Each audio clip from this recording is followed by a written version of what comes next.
Nagsimula ang kwento sa isang malawak at bakanteng kapatagan, kung saan isang nalilitong kabalyero na nagngangalang Diaz ang nagtataka kung niloloko ba siya. Mahigit isang buwan na ang nakalipas mula nang makauwi siya matapos magwagi sa isang malaking digmaan. Bilang gantimpala, binigyan siya ng hari ng sarili niyang napakalawak na teritoryo upang pamahalaan at tirhan. Ngayon ay napagtanto ni Diaz na naloko siya dahil ang totoo, pinalayas lang siya ng hari sa kabisera at ipinadala sa isang napakalawak ngunit walang laman na lupain. Dahil wala na siyang ibang utos na natanggap mula sa hari, naisip niyang malaya na siyang gawin ang gusto niya kaya't nagsimula siyang maglibot sa lugar upang maghanap ng pagkain at iba pang mapapakinabangang mga bagay. Makalipas ang ilang sandali ay nakakita siya ng isang malinaw na batis at uminom ng malamig at sariwang tubig nito, pagkatapos ay ipinagpatuloy niya ang paggalugad hanggang sa sumapit ang gabi at dahil wala siyang nahanap na pagkain o anumang mapagkukunan, nagpahinga na lamang siya habang iniisip na aalis na siya sa lugar kapag napatunayang wala talagang laman ang buong teritoryo. Kinabukasan, nagising siya nang batuhin siya ng isang babaeng oni na nagngangalang Alna at habang galit itong nagtatanong kung ano ang ginagawa niya sa kanilang lupain, nagtaka si Diaz dahil noong nakaraang araw ay wala naman siyang nakitang kahit sino sa paligid. Ngunit hindi pinansin ni Alna ang kanyang pagkalito at ipinagpatuloy ang pagtatanong kung saan siya nanggaling. Sinabi ni Diaz na wala na talaga siyang tahanan kaya lalo siyang pinaghinalaan ni Alna at tinanong siya nito kung bakit siya napunta sa kanilang lugar, at tapat namang ipinaliwanag ni Diaz na may nagpadala sa kanya upang manirahan doon. Sinabi rin niyang ang tanging layunin niya ngayon ay ang mabuhay hanggang sa susunod na araw, dahil ayaw pa rin siyang paniwalaan ni Alna at ikinwento ni Diaz ang kanyang pangarap sa buhay. Ipinaliwanag niyang ang huling habilin ng kanyang mga yumaong magulang ay tulungan ang kapwa at protektahan ang mahina. Kaya ginawa niya itong layunin ng kanyang buong buhay at inaasahan ni Alna na nagsisinungaling lamang si Diaz, ngunit biglang kumislap ng kulay asol ang kanyang sungay kaya napilitan siyang maniwala, samantala ay inosente at tapat na tao si Diaz kaya hindi niya maintindihan kung bakit siya pinaghihinalaan ng dalaga. Tinanong siya ni Alna kung kaibigan ba siya o kalaban. Ngunit ipinapaalala ni Diaz na hindi pa sila maaaring tawaging alinman sa dalawa dahil kakakilala pa lamang nila sa isa't isa at sa hindi maipaliwanag na dahilan, lalo lamang nainis si Alna sa kanyang makatuwirang sagot, habang si Diaz ay nagtataka kung bakit ito galit na galit. Maya-maya ay naalala ni Diaz na nakatira pala si Alna sa loob ng kanyang teritoryo, kaya inisip niyang isa ito sa kanyang mga nasasakupan at akala niya sinusubok lamang ni Alna ang kanyang katapatan bilang pinuno. Kaya seryoso niyang sinabi na siya ang magiging tapat nitong kakampi. Nangako rin siyang paprotektahan niya ito laban sa kahit sinong kaaway, dahil dito ay lalo pang nagliwanag ang sungay ni Alna at maging siya mismo ay nagulat sa tindi ng katapatan ni Diaz, kaya bigla niya itong hinihila papunta sa isang lugar. Hindi nagtagal ay nakarating sila sa isang nayo ng mga oni at nagtaka si Diaz kung bakit hindi niya ito nakita noong una. Ngunit wala na siyang oras para mag-isip dahil diretso siyang kinaladkad ni Alna papunta sa bahay ng pinuno ng kanilang tribo. Pagpasok nila ay nagulat ang pinuno ng tribo dahil nagdala si Alna ng isang estranghero, gayong karaniwan itong maingat sa mga hindi kilala at ipinaliwanag ni Alna na hindi kailanman namula ang kanyang sungay at sa halip, kumislap pa ito ng matingkad na kulay asol nang ideklara ni Diaz na kakampi niya siya. Pagkarinig nito, tinanong ng pinuno si Diaz kung handa rin ba siyang maging kakampi nila at agad siyang pumayag at sinabing kakampi siya ng lahat ng naninirahan sa nayon, ngunit nang sabihin ni Diaz na ang hari ang nagpadala sa kanya roon ay biglang nagalit si Alna at agad siyang tinutukan ng pana. Pinigilan siya ng pinuno ng tribo dahil hindi pa nito naririnig ang buong kwento ni Diaz, subalit seryoso rin siyang hiningan ng kumpletong paliwanag at nanatiling kalmado si Diaz kahit tinututukan siya ng pana. Ikinwento niyang mula pagkabata ay itinuro na sa kanya ng kanyang mga magulang na tumulong sa kapwa at protektahan ang mahina. Ngunit maaga silang namatay kaya naging ulila siya at tinipon niya ang iba pang mga ulila sa kanilang bayan upang magsama-sama, nabuhay sila sa pamamagitan ng paggawa ng maliliit na trabaho at pangangaso ng mahihinang halimaw. Habang lumalaki si Diaz ay sumiklab ang digmaan laban sa karatig na kaharian, dinala niya ang kanyang husay sa pakikipaglaban sa larangan ng digmaan at mabilis na umangat ang kanyang ranggo dahil sa likas niyang talento sa pakikipaglaban. Pagkatapos ng 20 taon ng matinding digmaan, matagumpay siyang nakabalik at bilang gantimpala ay ibinigay sa kanya ng hari ang bakanteng teritoryong ito, nararamdaman ng pinuno ng tribo na totoo ang hangarin ni Diaz na pamahalaan ang kanyang teritoryo. Kaya tinanong niya kung magiging kakampi pa rin ba siya kahit hindi sila mga nasasakupan ng kanyang kaharian. Ngumiti si Diaz at sinabing paprotektahan pa rin niya sila bilang kanyang mga kapitbahay at pagkasabi niya nito, kumislap din ng kulay asul ang sungay ng pinuno ng tribo kaya ibinaba ni Alna ang kanyang pana. Nagtaka si Diaz kung bakit siya tinanong ng ganoong bagay, doon inamin ng pinuno na sila at ang kanyang mga tauhan ay hindi niya mga nasasakupan at sa katunayan, ang kanilang tribo ay kaaway ng kaharian ni Diaz. Sa kabila nito ay naniniwala ang pinuno ng tribo na maaari silang maging magkaalyado dahil kulay asul ang aura na ipinakita ng kanyang sungay. Bago pa makapagsalita si Diaz ay hiniling muna nitong pakinggan niya ang kanyang paliwanag. Matapos ipakilala ang sarili bilang mole, ipinaliwanag niyang mahigit 50 taon na ang nakalipas mula nang lumayas ang kanilang mga tao sa kanilang sariling lupain. Simula noon ay patuloy silang nakikipagdigma sa kaharian ni Diaz upang mabawi ang kanilang dating tahanan. Nagtaka si Diaz kung paano sila nakapamumuhay sa loob ng teritoryo ng kaharian ng hindi natuklasan. Ipinaliwanag ni Mole na ang kanilang lahi ay may kakayahang gumamit ng mahika na nakaimbak sa kanilang mga sungay. Upang patunayan ito ay gumamit siya ng mahika at bigla siyang naging hindi nakikita. Na labis na ikinagulat ni Diaz at ipinaliwanag din niyang kaya nilang itago ang buong nayon gamit ang parehong mahika. Doon naunawaan ni Diaz kung bakit hindi niya nakita ang nayon noong unang ngunit nagtaka siya kung bakit ibinubunyag ni Mole ang napakahalagang lihim na iyon. Ngumiti si Mole at ipinahayag na hindi sana siya magtitiwala kay Diaz kung hindi kumislap ng kulay asul ang kanyang sungay. Ipinaliwanag niyang kayang malaman ng mga uni ang intensyon ng ibang nilalang sa pamamagitan ng kanilang mga sungay. Kapag walang masamang balak ang isang tao, nananatiling walang kulay ang sungay ngunit kapag may masama na intensyon ito, agad na nagiging pula ang sungay at minsan naman ay lumilitaw ang kulay asul, na nangangahulugang tunay na kaibigan ng mga oni ang taong iyon. Ngunit kung magsimulang magkaroon ng masamang intensyon ang tao na iyon ay agad na mahahaluan ng pula ang kulay asul ng sungay, dahil kahit kaunting pulang kulay ay hindi lumitaw sa sungay ni Diaz. Naniniwala si Mole na isa siyang tao na lubos na mapagkakatiwalaan. Sa katunayan, iniisip pa niyang napaka-inosente ni Diaz dahil hanggang ngayon ay patuloy pa rin itong tinutupad ang huling hiling ng kanyang mga yumaong magulang at bagamat nalilito pa rin si Diaz, inalok siya ni Mole na tulungan sa pamamahala ng kanyang teritoryo.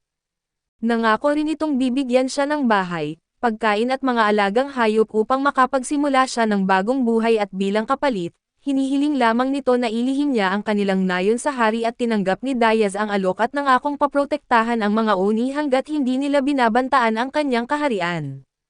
Nasiyahan si Mole sa kanyang sagot, kaya inutusan niya si Alna na samahan si Diaz at ipakita rito ang buhay sa kanilang nayon at sa una ay pumayag si Alna, ngunit agad siyang natigilan nang napagtanto ang utos sa kanya. Ipinapaalala ni Mole na si Alna mismo ang nagdala kay Diaz sa nayon, kaya responsibilidad nitong alagaan siya at kahit labag sa loob ay tinanggap ni Alna ang utos at pagkalabas nila, ipinagawa ni Alna sa ilang taga-nayon ang bahay ni Diaz. Sa loob lamang ng ilang oras ay mabilis nilang natapos ang isang bahay na yari sa kahoy. Nagulat si Diaz sa bilis ng kanilang paggawa kaya ipinaliwanag ni Alna na hindi sila pwedeng manatili sa iisang lugar habang buhay at dahil dito, magagaan ang pagkakagawa ng kanilang mga bahay upang madali nila itong mabuwag at mailipat kapag may panganib. Matapos ang bahay ay sinabi ni Alna na ipapadala na lamang nila roon ang pagkain at mga alagang hayop. Nangako rin siyang tutulungan si Diaz sa pag-aalaga ng mga ito kaya nagpasalamat siya, gayunpaman ay nag-alala si Diaz dahil kakaunti lamang ang naninirahan sa kanyang teritoryo. Kaya tinanong niya si Alna kung may alam ba itong paraan para dumami ang kanilang populasyon. Hindi maintindihan ni Alna kung bakit gusto pa niyang dumami ang kanyang mga nasasakupan, lalo na't kulang na nga ang pagkain sa napakalawak ngunit bakanteng lupain.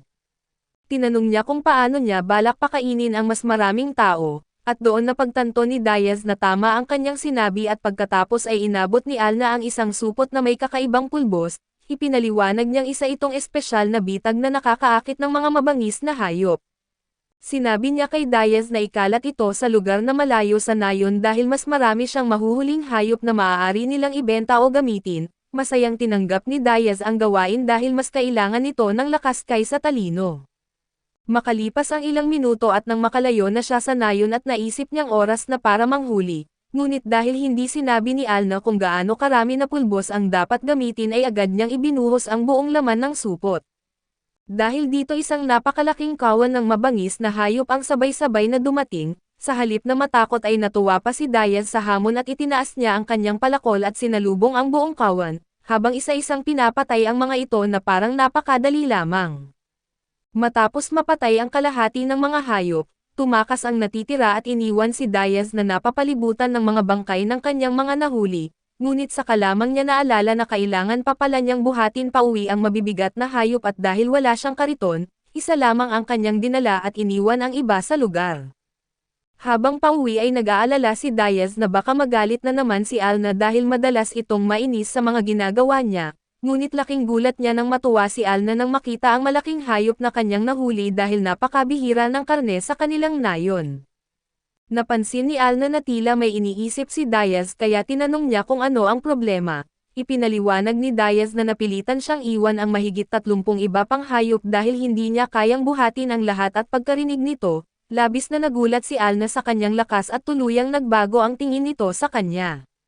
Lumabas din si Mole at pinuri si Diaz dahil sa ipinakita nitong pagiging tunay na lalaki. Sumang-ayon si Alna at agad na tumakbo upang ipaalam sa mga taga-nayon na kunin ang natitirang mga hayop. Nagtaka si Diaz kung ano ang ibig sabihin ni Mole sa pagiging tunay na lalaki. Ipinaliwanag ni Mole na para sa kanilang tribo, nasusukat ang pagkalalaki sa kakayahan ng isang lalaki na magtrabaho at kumita at habang mas mahusay siyang maghanap buhay at magbigay ng pagkain, mas kaakit-akit siya sa paningin ng mga babae sa kanilang tribo.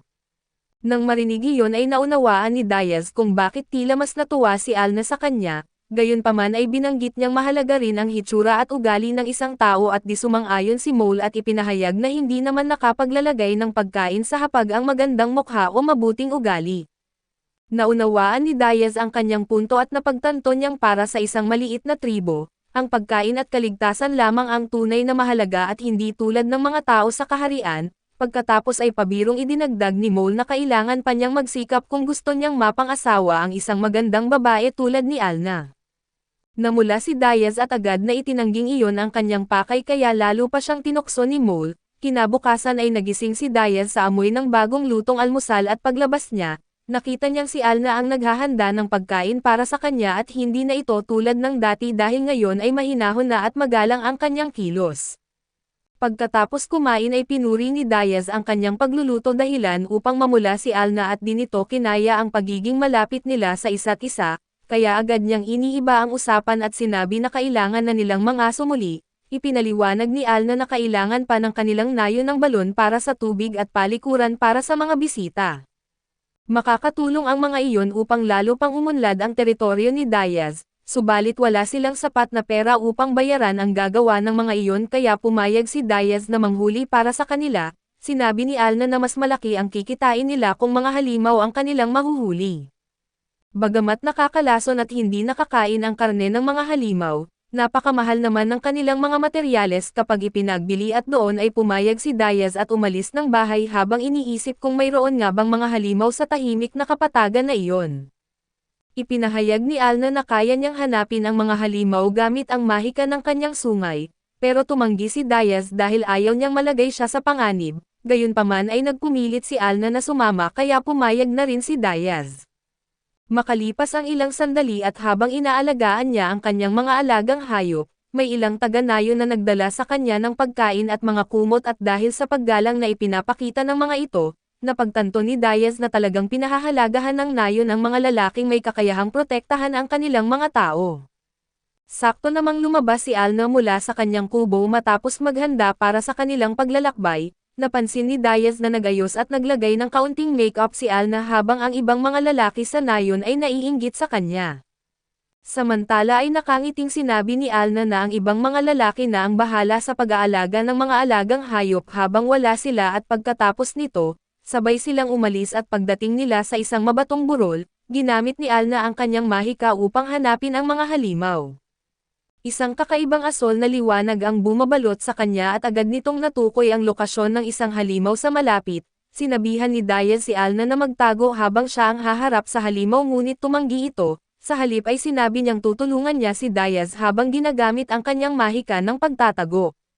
Dahil dito ay pumayag na rin si Diaz, hindi nagtagal ay nakita nila ang halimaw na mukhang isang napakalaking pagong at nanlaki ang mga mata ni Alna nang makilala niya ito bilang isang Earth Dragon, ngunit hindi natakot si Diaz at sa kabila ng babala ni Alna ay agad siyang tumalon upang labanan ang halimaw at sinabihang manatili sa likuran ang dalaga.